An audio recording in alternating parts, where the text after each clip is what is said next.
All right. Welcome back to the Serious Angler Podcast, everyone. Episode number 174.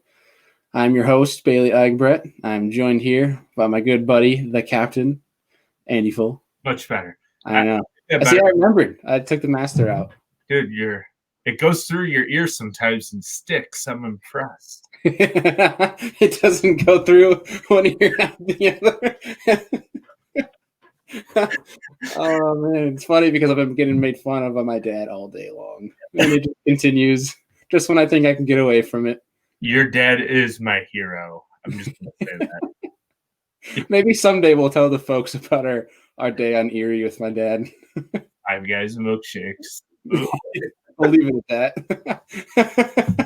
that. That day was wild. Just absolutely wild. That was fun. We gotta do that again. Oh, definitely. Just maybe less of almost hitting each other in the face in the front deck. Yeah, that was sketch.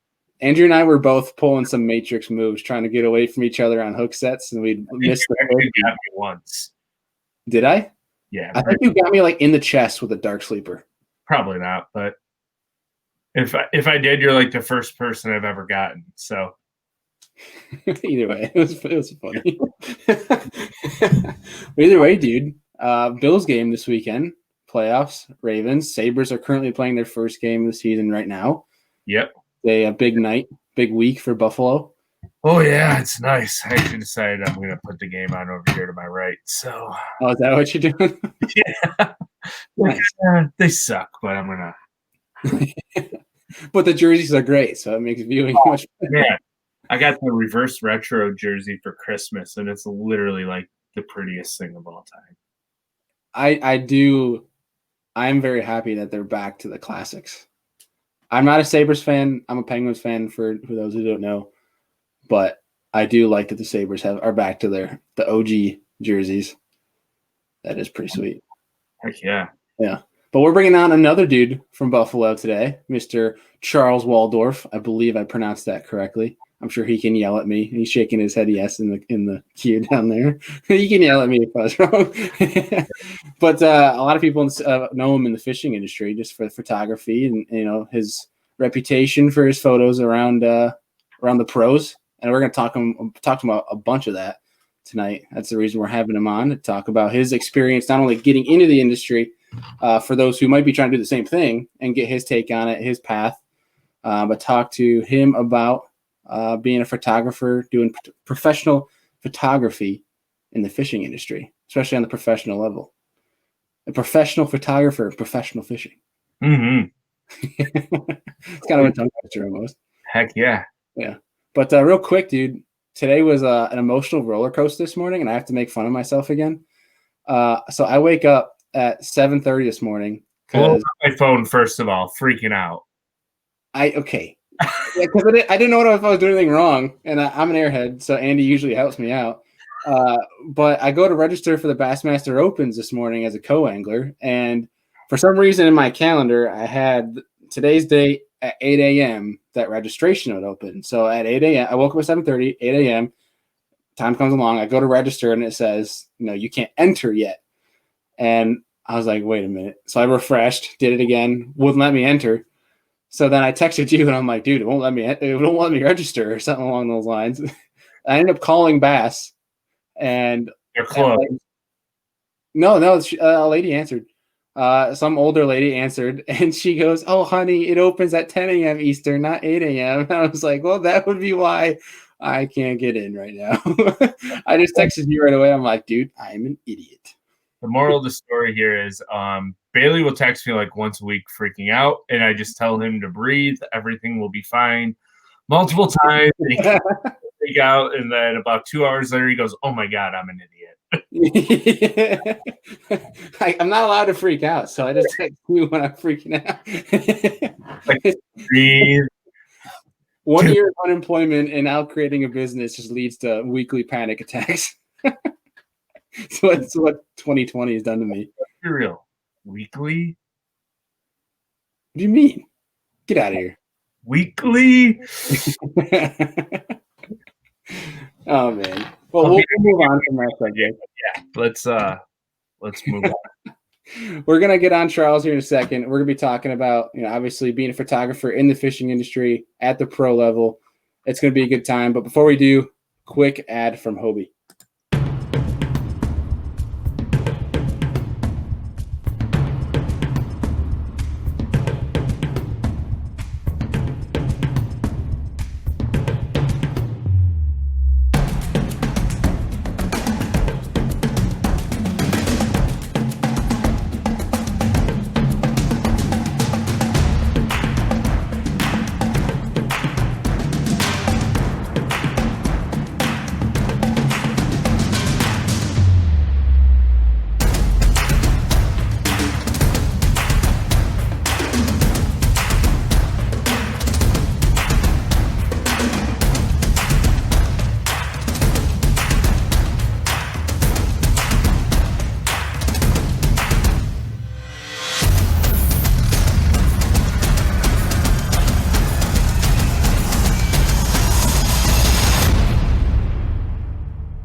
All right, we are back, and we are joined by Mr. Charles Waldorf. What is going on, man?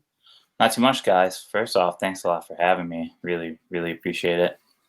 Of course. Anytime. Yeah. We had to get another person from New York on. It's been a long time since we've been joined, especially someone else from Buffalo. I think, Andy, are you the only person from Buffalo you've had on the show? Tyler lives here now, Manthe, the UB. Oh, does he? Yeah, he lives like 10 minutes from me too, roughly. Oh, well, there you go. But dude, before we get too deep in the podcast, obviously we want to talk to you about obviously being a professional photographer in the fishing industry, and learning, your ropes and that and what you do now and all that jazz. But before we do, we want to know how you got involved in fishing in the first place. When did it all start for you? That first story, that first bass catch, who got you, installed that passion? Yeah, so I think my story is pretty similar to a lot of the stories you hear, right? My grandma and grandpa on my dad's side, they also lived here in the area, and they would go to Thousand Islands every year on a family vacation. So when I was like, probably the oldest I would remember was like 4 or 5 years old, we went up there, and my Uncle Danny, he had a boat. It was a Bayliner. I think he's very Bayliner loyal, I should say, because I think he also has one now. But they would do the whole going out sightseeing, and then we would go fishing every morning, right? And they fish for northern pike, so big red and white bobbers, floats, and chubs, and they would just cast them out, and they would catch these giant pike, and it was amazing. And I would fish off the dock as much as I could. I have a 3-year-old son now, Clayton, and we continue to go. My mom and dad haven't gone out in a long time, which kind of stinks.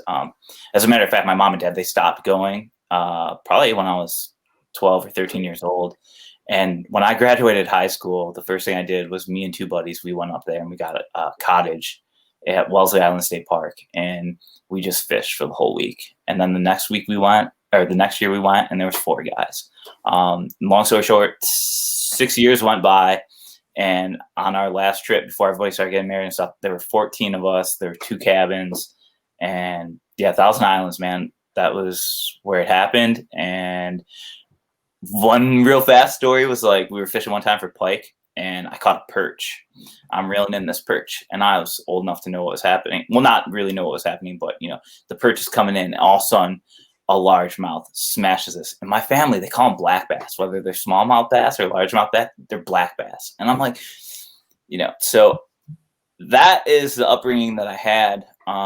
And living here in the Northeast, I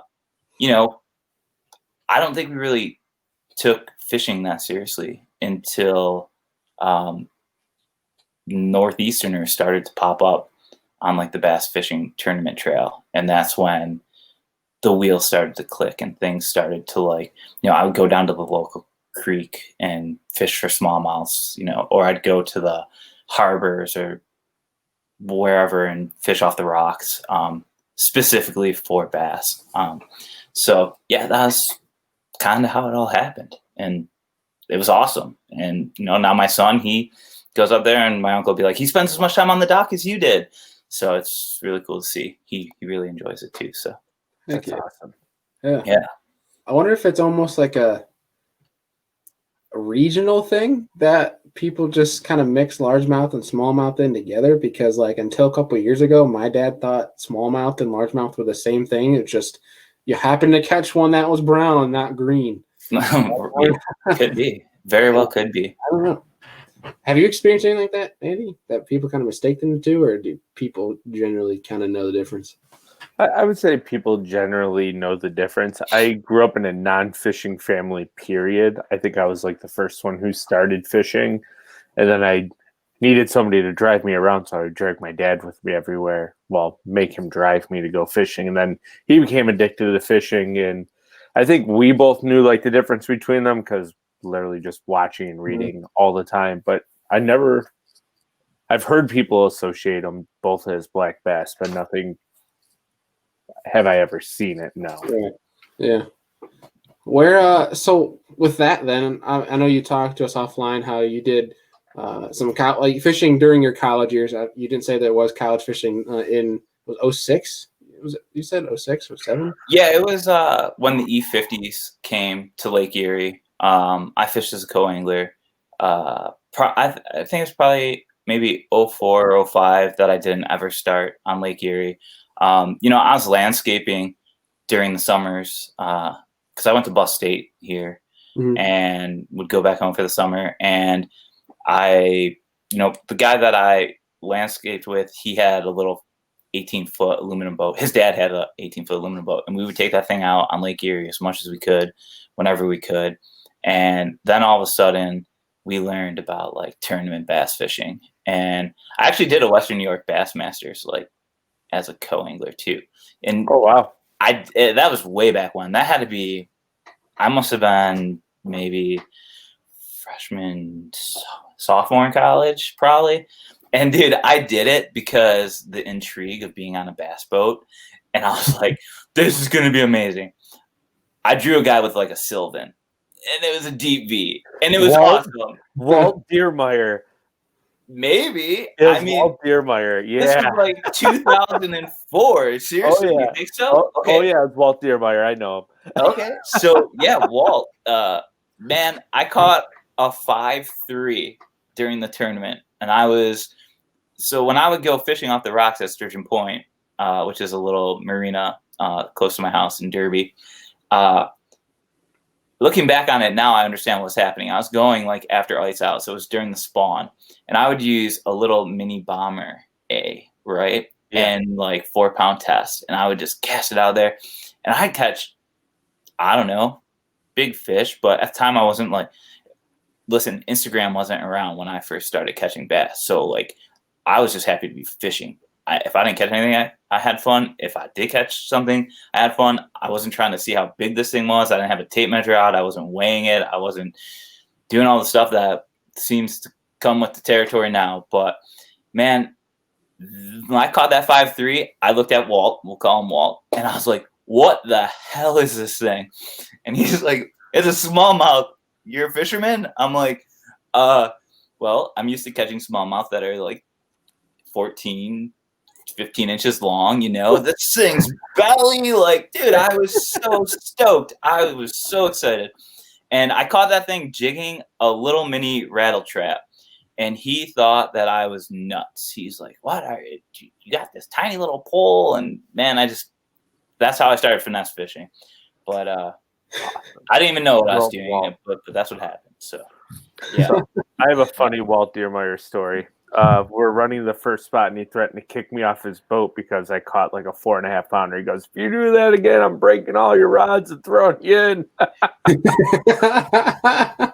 It had to be Walt, because the look on his face when I reeled that thing in and he netted it was like, yeah, But yeah, it's actually kind of crazy to think back on it, because when I fished that Everstart, I was like ounces away from making the cut for the final day. And I had the fish on and I lost the fish. And thinking back on it even more, like at the time, you know this, Andrew, we had like Gander Mountain here, and they had all those bins full of tubes and like the round ball jig heads and whatnot. And dude, I grew up with nothing. Like, you know, my mom made my clothes when I was in like grade school, right? So I rocked like cool little sewn together shorts and stuff. And I'd have a few extra bucks and go to Gander Mountain, you know, or wherever, buy some tackle. I started buying tackle because I'd catch crayfish, bring them to Weber's Bait and Tackle. He'd give me like a nickel a piece, and then I'd give him the money back, walk out with my baits. And That's awesome. Good old Weber's. I love that place. But those hooks on those round ball jig heads, they would just bend out like nothing I ever seen. And for those of you that know, and those of you that don't know, a Ned rig is basically a round ball jig head with a 3-inch yum dinger on it that we were doing up here on Lake Erie in like 2003, 2004. And they turned it into a Ned rig with a mushroom head. And like, but anyway, so those hooks would bend out. And the coolest part was putting in the round ball head into the tube jig. Like, you had to really lube it up, put some scent in there to get it in there. But man, it changed the whole profile of it, right? So I'd be in my college head. Yeah, right. And I'd be using I'd try to stick 1 ounce in there because I just have to feel the bottom. Like, if I can't feel the bottom, man, I don't feel bites. I don't catch fish. But so, you know, you stick that round ball jig head in there, and I'd be in my college class. I'm like looking and I'm sketching things, and then Zona, he makes the big head, right? The profile, same thing. So shortly thereafter is when I started doing the tackle crafting too. I'm all over the place. You can stop me whenever you want. You're good. Keep going, man. We love it. But yeah, so that started the dabbling with the tackle craft because those hooks bent out. I lost a bunch of fish. I remember the guy that I was fishing with, Jimmy Luthner was his name on day 3.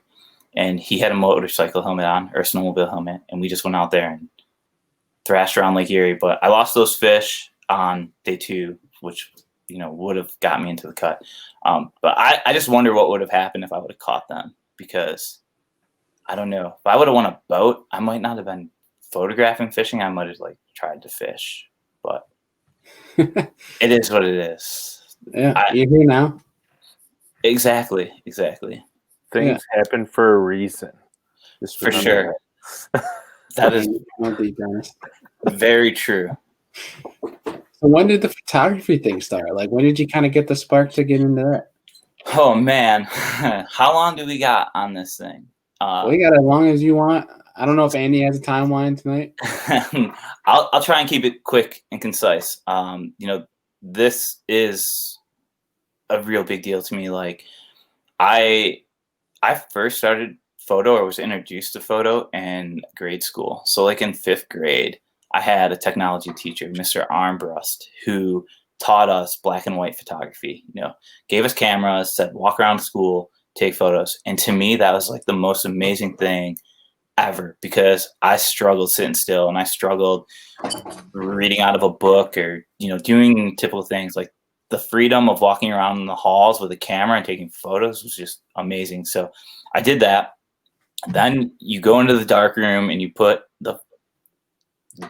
process your film, and then you take it over to a enlarger, put a piece of paper and some chemicals, and all of a sudden it's like, here are your photos. And I was like, whoa, this is so amazing. So that happened. I think later on during high school, Mr. Schaefer was a media teacher, I think they called that time. It wasn't like they were photography courses, but they had like, you take a video camera out and just do this stuff. Listen, again, no Instagram. Mr. Schaefer told me one time that you were a photographer if you pulled off to the side of the road to capture a photo that you thought you'd really like. And now people do that daily on their phone. So he didn't see Instagram coming. He didn't see digital photography. He could have been a millionaire. Yeah, right. But man, so that happened. Then I went to college, and I went to community college first because my grades were horrible. So I went to Erie Community College. Then I went to Buff State. I entered into the photo program. And this whole time, man, I was photographing my buddies fishing, And, when I started going on those trips after high school, I was photographing them. I loved Field and Stream and Outdoor Life and Bassmaster Magazine. And I saw photos by James Overstreet, Tim Tucker, and Sergio. And like, I just wanted to do that. I didn't want to do the tournament stuff. I don't think. Not back then I didn't. Actually I have this. Can I show you guys something? Yeah, go ahead. I don't know if you'll be able to see it, but this is like the 2004 torn up version of ESPN the magazine. Is that Bobby Vanilla? That is Eric Gagne. Kindly request that you take your seat. And inside of here, this was premeditated, by the way. I really don't have this laying around like by my desk all the time. I thought about it earlier. Would have helped if I marked it. Pro tip, bookmark it. Here it comes. There was this. And I don't know, but it's a whole spread of Mike Iaconelli, and it's called The Happy Hooker. And it goes on to show some more candid photos and like portrait studio photos of him. See, this backwards thing is crushing me right now. This way. And dude, that is just that is what I wanted to do. Like, I wanted to photograph people for Outdoor Life, Field and Stream, ESPN the magazine, tell their stories. Funny story, I wanted to go into Buff State for journalism, but I can't spell to save my life, and my grammar is horrible. And so I take photos. So far it's worked out. And but yeah, so I would just go places, man. I'd go everywhere. I'd photograph everybody. I was talking to this local guy that I just met, Paul. He's a big steelhead fisherman, and I met him on Instagram. I was like, hey, actually, that's how all my stories start. I met Jody White on Twitter. We were bantering about the Red Sox and the Yankees. And now we've worked together for the last 6 years. Him and Jesse Schultz were really influential in getting me into the tournament fishing stuff, tournament fishing photography, because I had met them at a tournament on Oneida Lake. It was actually the gray buck story that we were talking about earlier offline. Right. But yeah, I'll slow down. That's sick though. Like, so you basically got your gig with FLW, which is now MLF, through talking to Jody on Twitter? Kinda, yeah. So let's see. College I left off at, did an internship, right? And worked for these dudes in Buffalo. Really great guys. Taught me a lot of stuff of that. Without knowing that, I wouldn't be doing what I'm doing today. Mm-hmm. Got hired at New Era Cap, the baseball hat company. Flag, this side. Other side. They hired me to build a studio in their building and do tabletop photography of all their hats for websites, for print campaigns, for you name it, wherever they needed photos, that was that. So really quick side note, one day my boss calls me into his office and is like, hey, Charles, we're working with this advertising agency, like a little boutique agency in New York City, and they put together our 2009 advertising campaign, and it was called Are You Par New Era? And this agency had listed all their services that they would provide for doing these shoots, right? You were going to go to different parts of the country, go into these boutique sneaker stores. People would come in the sneaker store, they'd put a hat on that was new for the next year, and we'd take their photograph, and they would make one of those collages of like the New Era logo with some on a black background, some on a white background. The photographer from New York City wanted like $45,000 to do this project. I got paid $35,000. No, $32,000, somewhere in that range, to work full time, 365 days a year for New Era. my boss is like, can you do this? I was like, yeah, man. Went on YouTube, Googled how to do some cool gelled lighting stuff, figured it out, went and did it. So like, it was crazy. Those photos went everywhere, man. They were in ads for like, knew I had a pretty big like rap culture following, so they were in like Source and XXL and stuff like that. But anyways, worked there, worked at an advertising agency. All the while that I'm at New Era and the advertising agency, I'm going to tournaments. Like, you know, Andrew, not a lot of them come close. Like at that time, I think it was Cayuga Lake, maybe Oneida Lake. Oneida Lake was mostly the opens. Cayuga did have one of the elite events there, but they also had the E50s on Lake Erie. So when that happened, I went and signed up as a co-angler, and I fished. Mostly because I wanted to tell James Overstreet how amazing he was, right? In person, there was no Instagram. There was no way to reach out to Overstreet. It was just like, dude, your work's inspired me. Like, I don't know if I want to do this part of it, but photographing fishermen, it's so intriguing, and their stories and like the grind and having fished a tournament. Like, I knew that it was more than what we see, right? You see these photos on social media and everywhere, and dude, those guys are starting on a Sunday and fishing until Thursday morning when the tournament starts. Like, that is such a grind. Like, that's the story that needs to be told. Like, this isn't all like, I don't know. I don't know. Sunniness. Yeah, I don't know if you could pay me enough to do what they do. The passion and drive and desire that these guys have is like unbelievable, right? Like, man, maybe now that I have a second kid, I could see why some of them might want to get out of the house a little bit more. But yeah, dude, I mean, that was so awesome. And just talking to him, like, I see him now and he'll be like, hey, how's it going, man? And I'm like, it's good, dude. You remember me? He's like, you came up to me at Erie and pretty much told me you're going to take my job. And I'm like, that's not what I said. But I was interested in doing what he was doing, right? I wanted to see my photos in magazines.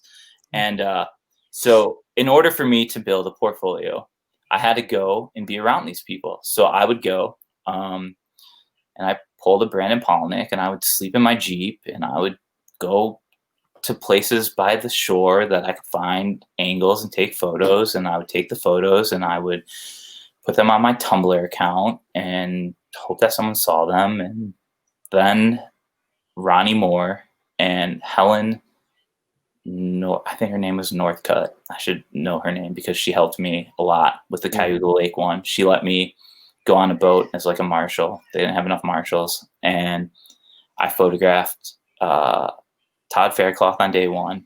And y'all should talk to Casey Smith, and he'll tell you a very funny story about what I did after fishing with Todd Faircloth. Should I get him on speakerphone right now?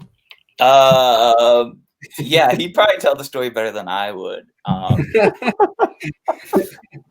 But I mean, it's nothing bad. And then the next day I was with John Cruz, and man, he said something to me, and at the time I might have taken it the wrong way, but we were kind of just talking about photography and stuff. And I had done what I thought was kind of a lot of work, right, to get to where I was wanting to be.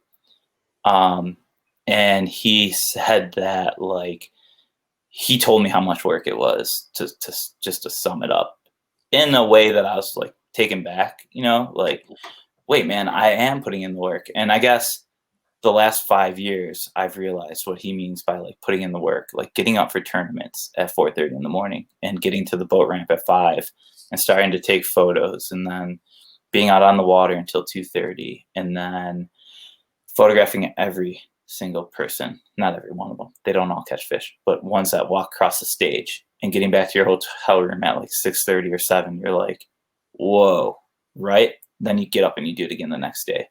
And in the meantime, you've got people asking for photos like, hey, man, can you send me these so I can put them on my social media? And you're like, can I go eat dinner? I just finished my like work for these guys, you know, because I upload stuff. I put them on the website. I tag them and whatnot. And Yeah, it's a grind, man. So I did it because I thought it would lead to opportunities with brands, because to be honest, that's where my heart's at, right? Like, hey Bailey, hey Andrew, let's take the boat out and put on this brand stuff and go make some photos and sell them these photos, right? But not yet.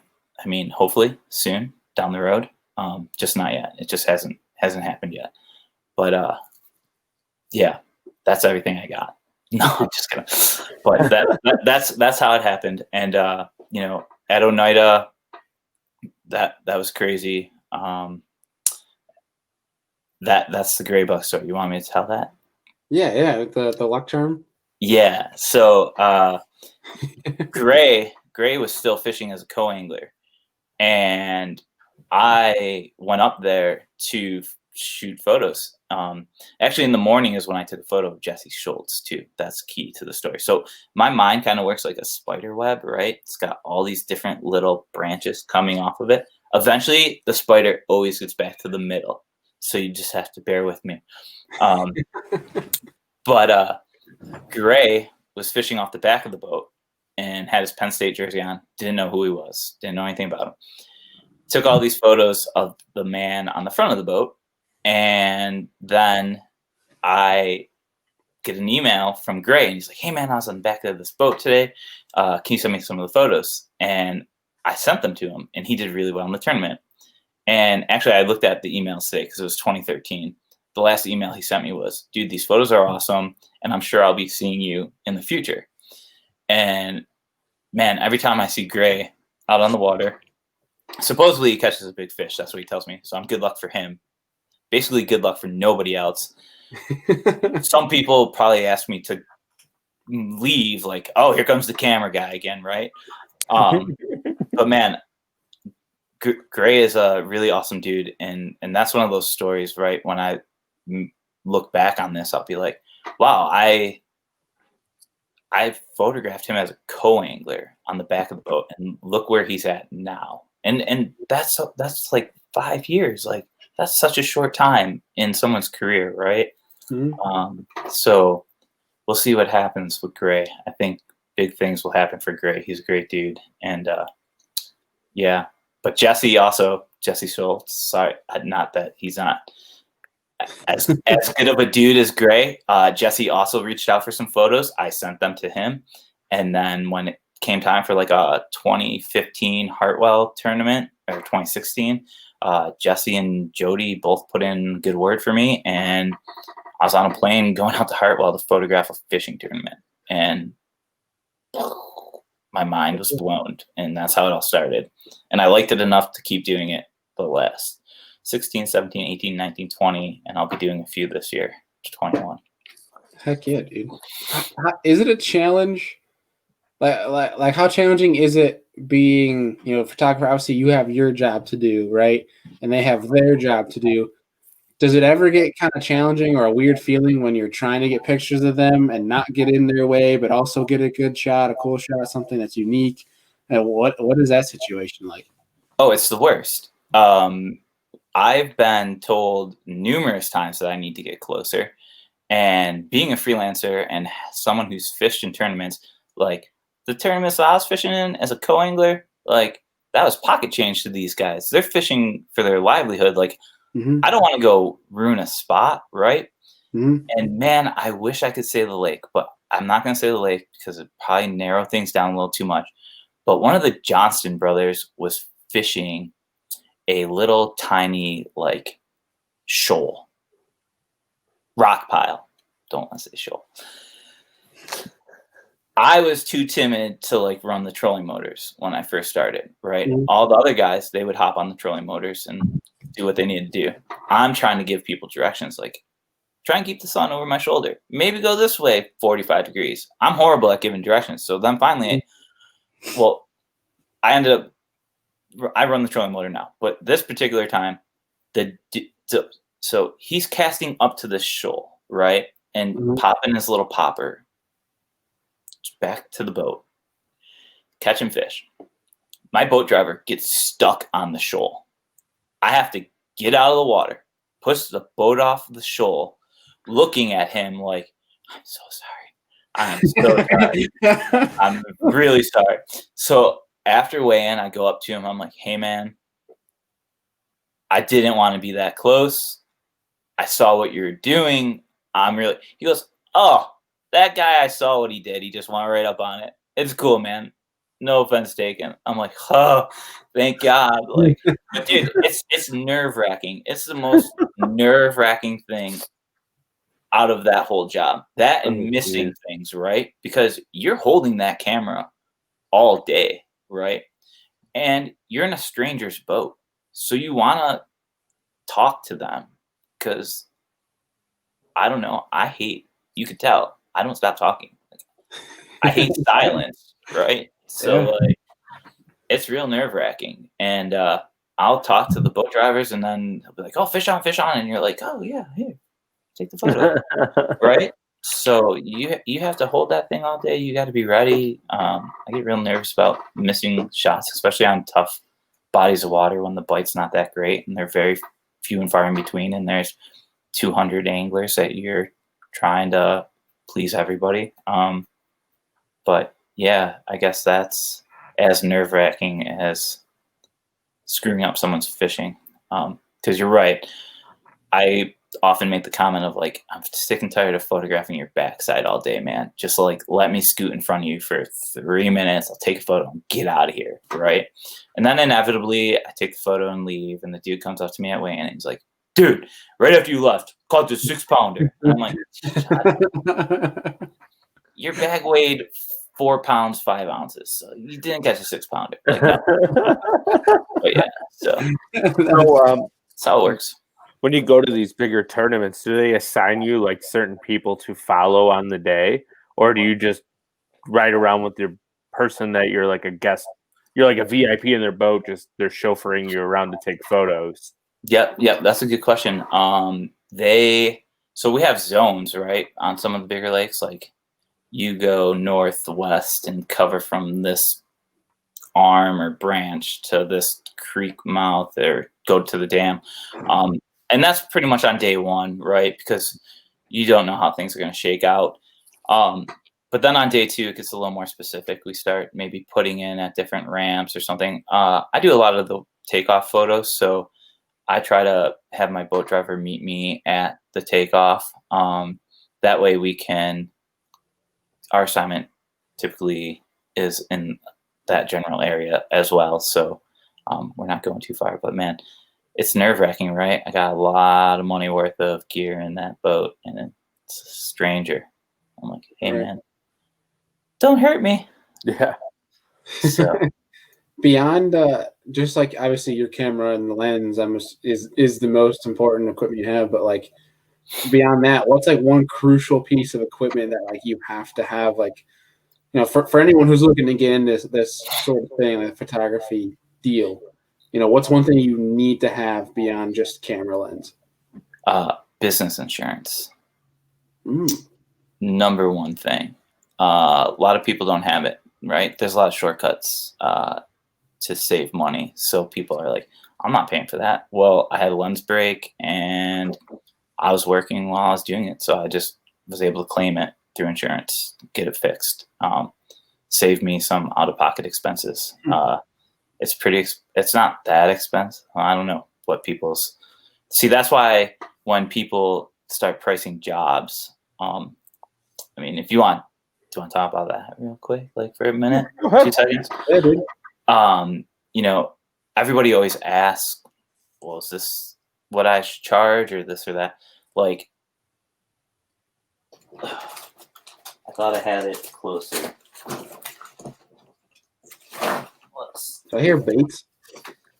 I think I heard some baits. No, it's not baits. This is like super quick. I mean, you could probably pause it maybe. I don't know how accurate it is, so I don't really want to show it like too much. But basically, this is like the house expenses, right? So you got your electric, your fuel, your internet, my cell phone, my truck payment, my fuel for my truck, my insurance, my business insurance. And I've got all that stuff listed. And then I've got my like monthly bills and my other financial obligations, right? Right. And you take all of those and you add them up, and then you're like, holy where am I going to get all this money to pay for this stuff, right? Like, do I sell the truck and get a bicycle or motorcycle, or like then I can't have a boat? I don't have a boat. I got a little boat. So you add all that stuff up, and then you got to make some money. I'm not in this business to not make money, so you got to have a little bit of a profit. I think I would have been better off staying at New Era and doing it for the $32,000, because after you add up all your expenses and subtract what you get paid and divide that by how many jobs. Listen, there's 52 weeks in a year. Theoretically, if you're doing 2 or 3 jobs a week in this business, that's a lot of jobs. Like, I don't know, unless you're on retainer with someone and you're getting a monthly pay from them and subtracting the hours from there to figure to work it out that way. Like 2 or 3 jobs a week that's a lot of clients. That would be a real lot of clients. So that's why when you divide that number, you can't say that you're going to do 365 jobs and then come up with each job being $250, right? You have to have a realistic base, like your get out of bed number, right? So you add all that stuff up and divide it and figure it out. I'm sure you do that with you're going to have to do that with your guide service. And there are some, you start talking about taxes and whatnot. There are write-offs, like the camera gear and stuff help lower that income and you're taxed less, but I'm also responsible for withholding all that tax. So it's not like a typical 9 to 5 where I'm having someone take tax money out. Like, I have to have that money at the end of the year to pay my tax bill. And it's not cheap. It's, whatever bracket you fall into. And then there's also a self-employment tax, which is basically your Social Security money. But yeah, so it's crazy. But business insurance for sure. Just have business insurance, make the investment. Something happens to you, something happens, God forbid something were to happen to your clients when you were like out there in a different situation, like, doing work at somewhere, doing a portrait shoot, right? And your light falls over and hits the guy that you're taking photos of. Well, who's responsible for that? You're responsible for that. You didn't put a sandbag on your light stand, right? You don't want to deal with that. Like, you gotta have something to cover your butt. So yeah, that's a really good point. Definitely. And a Pelican case. I'm not sponsored by Pelican, but so far, knock on wood, they've kept my equipment in good working order after the abuse of Champlain, Potomac River, Santee Cooper. That one was scary as hell. But yeah. Yeah, Santee sounds like a boat's nightmare from what I hear from Dude, everyone. Add wind, and it is, I don't know what's scarier, the wind and waves at Santee Cooper, or the very first time I went to Cumberland, the water had gone up like 30 feet, but then dropped 30 feet. So they call them floaters. Like, all the dead trees that were above the high water mark got sucked back into the lake because the water went up. So you're literally driving and like, oh, there's a log. It's like, you think a log, like maybe, I don't know, a quarter piece of firewood that you throw in your fire pit. No, these are like trees. Yeah, full trees. These guys are running full speed, and like, if we hit it, we hit it. I'm like, dude, this is your boat. Like, my guy had a bullet at that tournament, and I was just like hanging on for dear life. He was a great driver though. That's another cool aspect of this, is getting to meet the drivers, man. Like, I've met some really good dudes. One time I had a guy bail at one of the tournaments, and this kid drove down from West Virginia. His name's Andrew Scott, and he's an awesome guy. I met him in a parking lot at like 5 a.m. He literally just rolled in. He's like, I thought you said you were getting here at 4:30.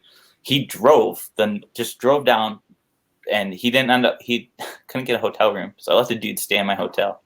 He's just a really good dude. I can't say enough good things about Andrew. And then, pardon me.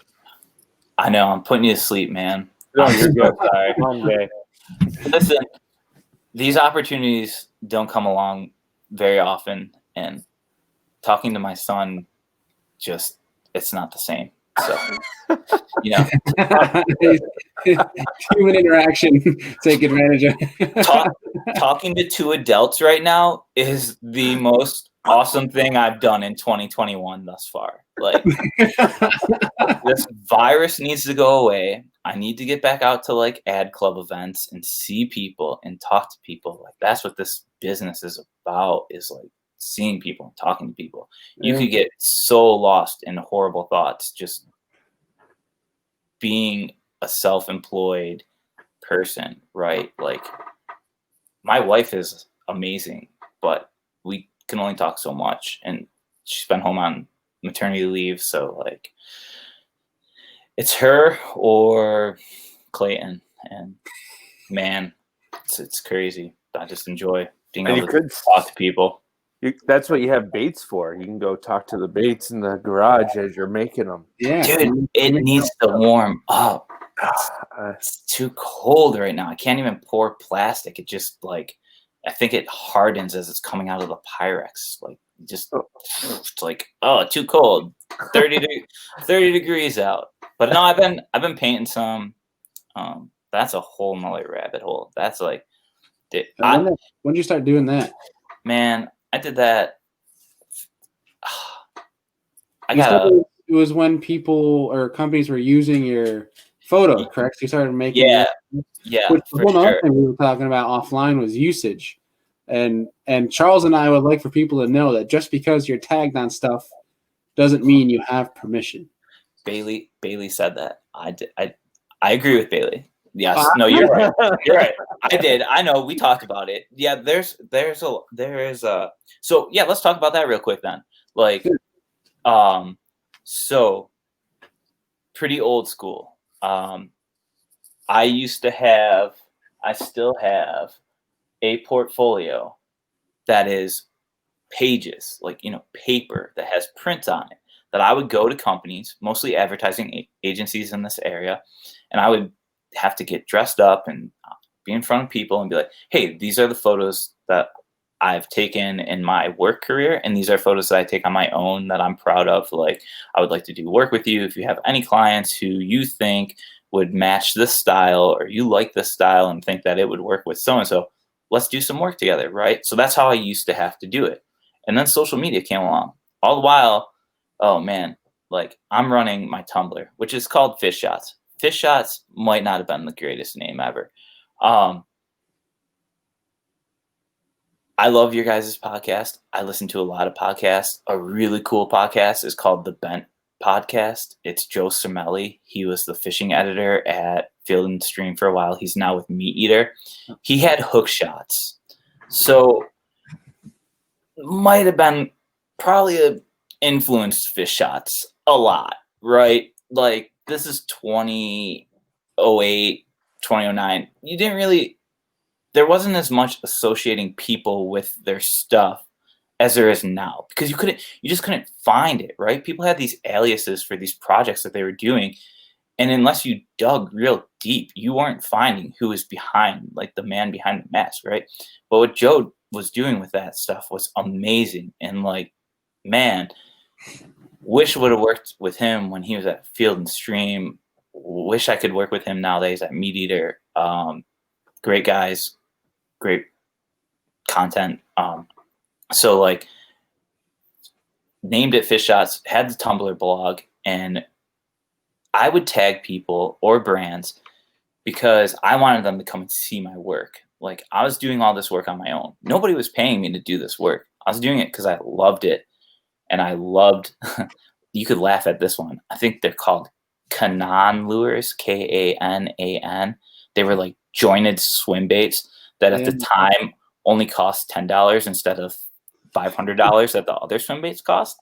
So I'm like, oh, I'm going to be a swim bait fisherman, right? And I'm going to throw these things. I caught a fish on one, took some photos, did this photo of like the rod with the bait on it and Lake Erie in the background. They took it and used it as their profile photo. I'm like, yo, you can't. I tagged you because I want you to know, like, this is what I do for a living. And in my profile subject information thing, it says, like, you want to work together? Reach out. Like, let's do some work.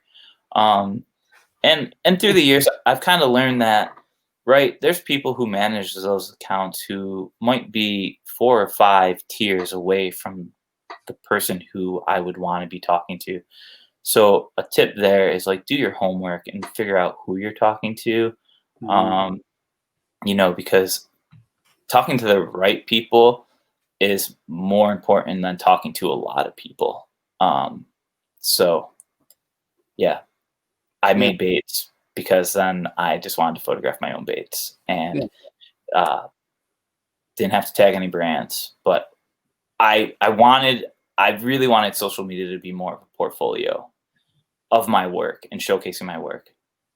I'm not the best fisherman ever. I struggle to catch fish sometimes. So like if I go out and I don't get that fish catch photo or a photo of a fish with the lure in his mouth, like there's still plenty of other opportunities. Like I fish because I enjoy being out there and taking in everything that's happening around me, even so much as like meeting other people who fish and taking their photo and getting to hear their story. Like that's what intrigues me the most. It gets me outside, it gets me around other people. And the lure making was just like I dabbled with it. I wish I had the first one I did. It sucked. I literally had like an aerosol can of air and a like airbrush, and I cut out the mesh in my camping chair and I put that on and used it as like a scale pattern, and it was horrible. The ones I do today are like horrible, but I like doing them. So I catch fish on them and I have fun with it. I listened to Gussie talk the other day on a podcast, and he said he ties his own hair jigs and he just gives them away. Like he's like, yeah, dude, you'd never be able to sell these because he takes like 10 to 15 minutes per jig. You're not going to mass produce them. You do it because you love it, because there's no better feeling than catching a fish on something that you made yourself. Like there's a lot of good tackle brands too that I enjoy catching fish on, but it's just not the same energy when you're like, oh, I poured this in my garage. I just caught a 4.5 pound smallmouth on it, but that's just because he's spawning and he's right there. But whatever. So, it's all the same. So you make air jigs. What else do you make? I make like a little 3.5 inch swim bait that I hand pour. I have a whole bunch of soft plastic molds, like a little Erie darter type mold. I have a like crosstail shad knockoff mold. Those things, those are fun. It's more about making your own colors too, right? Like, because I don't know, I love things that are super transparent and clear. Same thing, right? But I don't know. It's just a lot of fun. A lot of fun. Do you have any like crazy stories of stuff like when you've been shooting, like some of the crazy stuff you've seen, like either like whether it's with anglers or on the water or whatever, just shooting about freelancing, doing your thing? Yes. Stories you're allowed to tell. my boat driver putting me up on the rocks when I was photographing one of the Johnson brothers. That was crazy. And the first craziest story probably is you guys remember what happened on Kentucky Lake With Randy and Lambert? Yeah. Yeah. So I was assigned Jason that morning, and we had iPads. Well, they had iPads, and we had Find Your Friends on our phones. And I'm getting closer and closer, and I'm like, dude, I only see one boat here. I'm like, this is nuts. Like, there's only one guy fishing here. And then I see like my buddy Kyle, he's in another boat taking photos. I'm like, dude, I was told to photograph Jason. He's like, no, I'm photographing Randy. And I'm like, well, where's the other guy? He's like, you can't see him because he's right behind him, and their boats are bumping. And I'm like, oh my God. So boat drivers, man, coolest people in the world. They're awesome. But just like anybody else, you go to their lake and it's your lake. Like, everything about your lake, right? Andrew, you probably say the same thing. Like, dude, we got to go here. We'll find them. We got to go over here. We'll find them. They're definitely fishing this spot because that's where you catch big ones. And sometimes we go there and it happens and they catch them. But he's telling me, so Randy left, right? I think I messed this story up. I think I was on Randy because Randy left. So we leave. And I'll get there, so I don't need to go fast. I don't need to be in their wake, right? I'll find them on my phone. Well, I pull up my phone. It was very foggy, and we lost him. And my boat driver's like, yo, where's he at? I'm like, this says he's in the parking lot. He's like, no, he's not. I'm like, well, he's got the iPad in the boat. Maybe, I don't know. And yeah, I mean, it was a horrible situation. Like, I have no opinion one way or the other on what happened that morning because I showed up late, right? I was just talking to Kyle, being like, hey, man, why are you photographing my guy? And I'm not. I'm photographing my guy. So that was crazy. That was really crazy. That was one of the craziest experiences probably. But that was nuts. That was nuts watching that happen. I can imagine. It's super competitive though, right? I mean, these dudes are fishing for a lot of money. Like, and to be honest with you, like you see, I get a different perspective than they do because they leave their spot and go somewhere else, and someone else might come to it, and they don't know that person was there, right? So it's like it's just kind of nuts, but right, yeah, I get it. Yeah. Andrew, you got anything left for Charles before we hit him with our last question? Oh, just one person that I really have to thank though. I totally forgot about this, but there's a guy. There's another Twitter person, Aaron Gass in Presque Isle or Erie, Pennsylvania, and that dude reached out to me and was like, "Hey man, I'm doing these Great Lakes Largemouth Series fishing tournaments. Would you come out and photograph them?" And this was still while I was like trying to build my portfolio, right? So I went out and did that. And one of the final events that he had, and one of the last events that I photographed for him, a boat dealer in Pittsburgh sent this guy to come and drive me around. And his name was Matt Stasiak. And dude, Stasiak, we just ended up running into each other different places, right? He'd be up pre-fishing for the ABAs or for the Opens, and he'd be like, "Hey man, I see that you're in Thousand Island." He'd take me out on his boat, let me photograph him, right, and put that stuff into my portfolio. He's actually the guy. He took me out before the ABA, and we were fishing, and he was pre-fishing, and that's when I caught that 7 1/4, and he was so mad. He was so mad. So he's using like 4-pound test line and a little drop shot bait. And he's like, "Would you get that thing in the boat?" He's like, "There's people around us." I'm like, "What? There's probably just a sheephead, man." And like, dude, we both were like, "Oh my God, this is crazy." But yeah, that was nuts. So I have to thank Matt a ton for helping me out. Having that stuff in my portfolio helped me a ton. So heck yeah, dude. If Matt listens, I'll tell Matt to listen. There you go. Anything left from you, Andy? Nah, man. Now that I know that you're super close, I actually look forward to. Hopefully, I know we talked about possibly going this weekend, so get you a couple steelhead or something. Yes, for sure. That would be amazing. Heck yeah, dude. I'd like the most bum ass dressed steelhead angler in the world, so it's kind of comical. Oh yeah, how so? Yeah. You got to elaborate a little bit on that. Oh, dude, like my jacket probably hasn't been washed in like 7 years. There's just egg and fish slime all over it. Last year, up until my chest bag fell apart, it was duct tape. It was held together with duct tape and super glue. My Sims bag, yeah, that was good. Okay.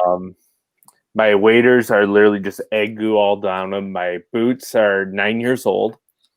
The shoelaces hardly hold together. Dude, that's the best though. That's Oh, yeah. terrible. Go so nobody talks to me when I'm on the creek because I just Oh. want to be known as that guy that's like, oh, he doesn't know what he's doing. Just walk on by. For sure. Brushing them. Oh, For yeah. sure. Oh, usually, yeah. Yeah. That's so sweet. Yeah, man. I look forward to that. It should be a good time. And steelhead fishing isn't as good as it used to be, but we'll see. Hey, I'm the old guy on here tonight, I think. You can't say something like that, right? I mean, I've been steelhead fishing for, I think this is like my 12th year doing it. Yeah. So. Yeah, it's definitely gone downhill. That's what everybody says around here. Never know. Oh, shoot. But, I mean, like 10 years ago when I really got into it, like hard, I remember there was days where it'd be just a week after Thanksgiving and I'd be the only one on the creek. Only one. Now there's 400 steelhead soldiers out poking around for 10 fish. True. That's true. That's true. It is like a blessing and a curse, right? To get more people involved. Yeah. Have those advocates. But at the same time, it's like streams are kind of small. But yeah, that'd be awesome. Yeah. So Bailey, what about you, man? Like, this is our first like interaction. Yeah. So not to like flip the roles here, but is there anything that you would tell me about something or like anything other than the usage thing? Like, I mean, you're always asking all the questions, man. Why don't you tell me something about you that people might not know? That people might not know. Yeah, could be fishing. Or like you told me earlier about the Douglas, working at Douglas. Like, I don't know. It's just people. Is that common knowledge? Should I not have said that? Sorry. No, you're fine. Okay. We were talking social media, and that's where Douglas came up because I did social media for Douglas. I'll give you a life and a fishing. How about that? Okay. Yeah.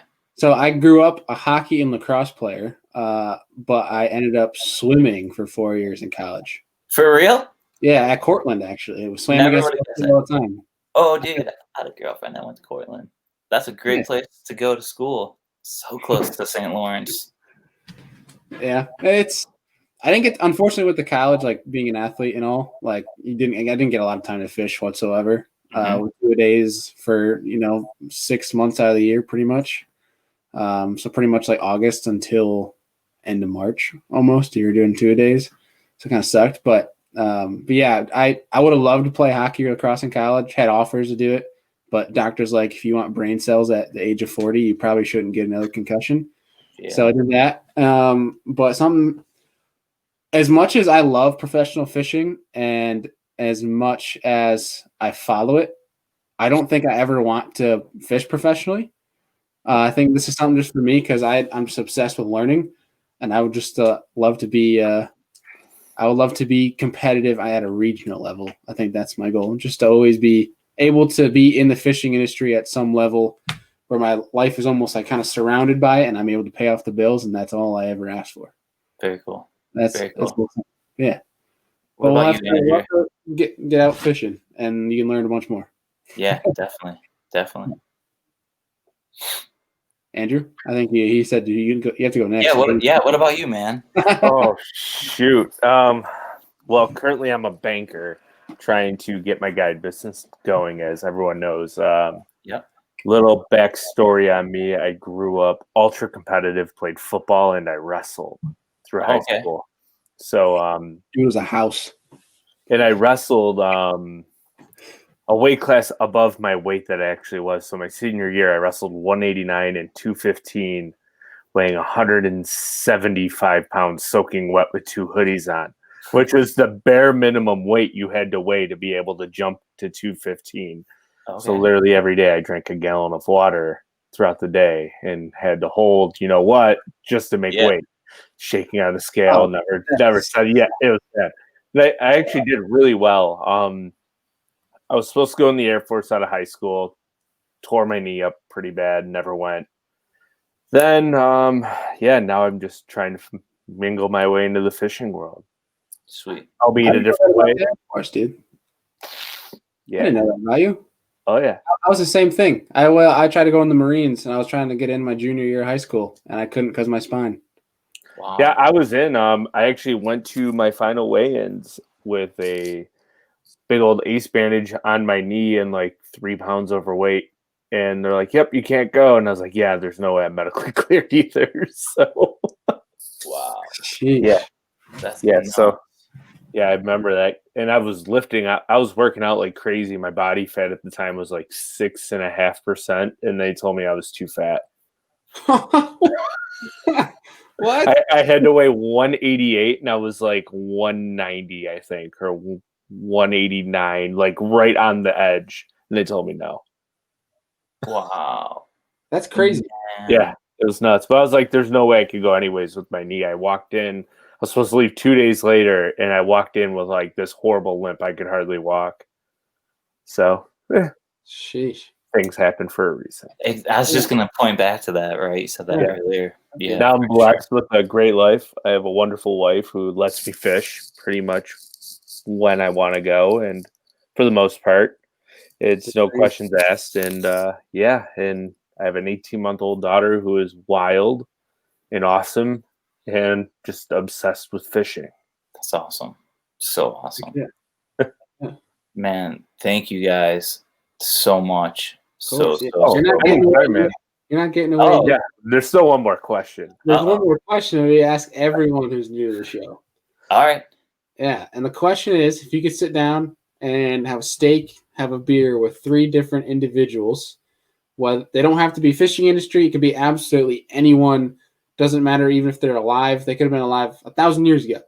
What 3 individuals would you want to sit down, have a steak, have a beer with, and pick their brain and why?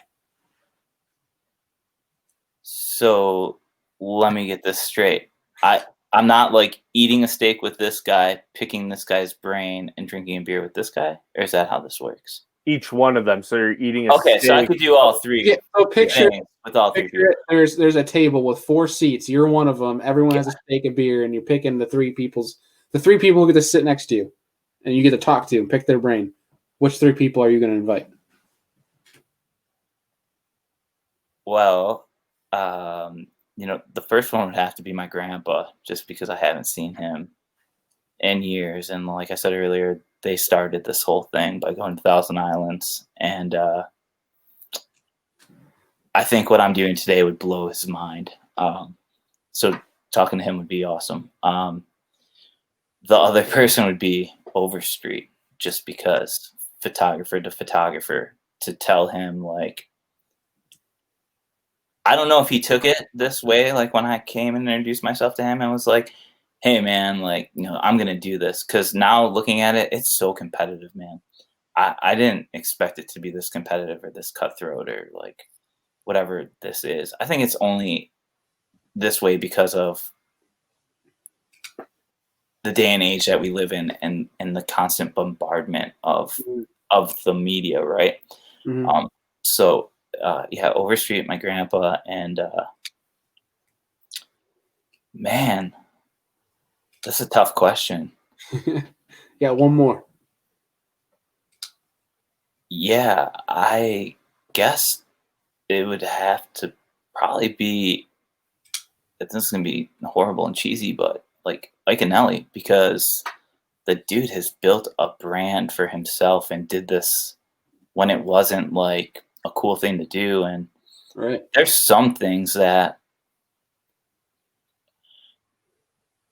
whatever, his best policy is honesty. So like, man, there was a time where I followed him and I have like a Dick's Sporting Goods thing in my garage where I make my baits of him, because I used to work at Dick's and sell stuff too back in the day. But sometimes it just gets a little overwhelming, like over the top. But then when you think of him as a person and you think of the things that he's done and accomplished in his book, like if you haven't read his book, read his book. It'll motivate you to like go and do things. And I'm thankful for having read that and having gotten to talk to him. But I'd like to ask him more questions by sitting down with him and having a beer and a steak and a beer steak. What was the last thing? There's 3. Beer steak. There's beer steak and why. Oh yeah, and why? Yeah. Listen, man, I told you in the text message I was up at 3:00 last night. partially just that's the life. Like being a freelancer is stressful. Like having 2 kids and being a freelancer is stressful. Having a very supportive wife is a very crucial part to the success of this. Without her, none of this would be possible. I wouldn't be doing this. Heck yeah. So, but yeah. That's awesome, dude. Well, Sorry dude, for rambling. Oh No, no. You are allowed to ramble. Rambling is definitely welcome on the show. But dude, for real, we appreciate you hopping on with us. It's a pleasure to finally speak with you, finally meet you, and obviously now knowing that you're in the Buffalo area in New York, we'll have to link up and get on the water with you, have you on more often, and we just appreciate you taking the time tonight. Yeah, I appreciate you guys giving people platforms to tell their stories because, like I said earlier, other people's stories are the most fascinating to me. So if anybody sees me out or sees me at the tournaments, and don't be afraid to come say hi, and even other people there shooting stuff, like I want to help as much as I can. So if you got any questions, just ask me. You can hit me up too on social media. If you have any questions about anything, just let me know. I'll do my best to help you out. Heck yeah. Sweet. Well, Charles, it's been a blast, dude. It was a pleasure, man. And, obviously, like we said, we want to get you back on down the road, and hopefully we'll see you soon around the New York area. Sounds good, guys. Have a good night. Go Bills. Go Bills. Bye. That was good. He's good people, for sure. Great people. I had no idea because I've seen his photos around the industry. I had no idea. I think until you brought it up, I want to say 2 weeks ago about bringing him on the show. Yeah. That he was in Buffalo. I had no idea. I always thought that the closest person, like in the photography media realm of things, was like Jody in Vermont. I think I might be wrong here, but I think Overstreet might even be from around here. I think one of the other big like prominent bass photographers I'm pretty sure from around here. Charles is still in the queue. Charles, is Overstreet from around here? No, he should. No. Okay. No. I know somebody is with like in the bass organization. I don't remember who it is. I'll find out. Okay. Yeah, that's gonna bug me now. I'm trying to think of who it was. It's not Kyle, is it? That's it. Don Is it Burns. Kyle? No, it's Don Burns. Don Burns. Oh, Yeah. I don't think I know who that is. Should I know who that is? Ask Charles. I know somebody was from around here. I just couldn't remember who it is. Oh, darn. Well, dude, a really good show today, obviously, and we got a good show coming up on Monday Night Live. We have Mr. Ben Milliken on for those who might watch his YouTube channel. Dude is a straight stick for one. I think he just got a massive box of 6 cents baits in too. You did? No, Ben did. Like I massive. think you did. I was like, when the heck did you do that? I wish. Because usually send me every order that you put in and telling me what you're getting for the most part. Like, check this out. Check this out. Andy being the bait junkie that he is. But yeah, Monday Night Live, Mr. Ben Milliken. That's going to be a good one. But until then, man, do you have anything going on this weekend? Bills game Saturday, Sunday, not a clue. Off on Monday. It's a banker's holiday, so probably going to go fishing. I'm going to stick my daughter in daycare, and my wife has to work, so going to go fishing somewhere, I think. I haven't decided. Sweet deal, dude. Well, maybe sleep in. I haven't slept in forever. I'm up at like 5:30, 6:30 every day, so I'm one of those people, dude. If I wake up past 8 a.m., I'm mad because I feel like I wasted part of my day. Yeah. As nice as it does feel mentally to sleep in, I like having all. If I want to sleep in, I go to bed earlier because I get just as much sleep as like. Because I feel like at nighttime at my age now, I'm 30. It's like what am I gonna miss? A text message or a TV show? I'm just gonna go to sleep. Most eventful thing going on is this.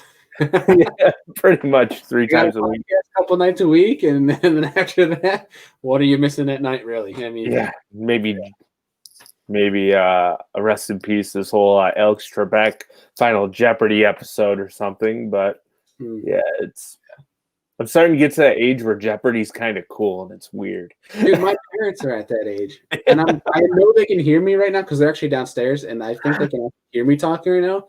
My parents have hit that old people age where they're watching Jeopardy and they're answering the questions. They're like leading people to it. I just walk in, I walk right out. I was like, That's so funny. My parents have become my grandparents because, like, when I'd stay at my grandparents, my parents like wanted a babysitter. My grandparents are doing the exact same thing. So I get to now call my dad and my mom old because my parents are actually kind of young for when they had me at 20. Mm-hmm. It's kind of fun now to call them old.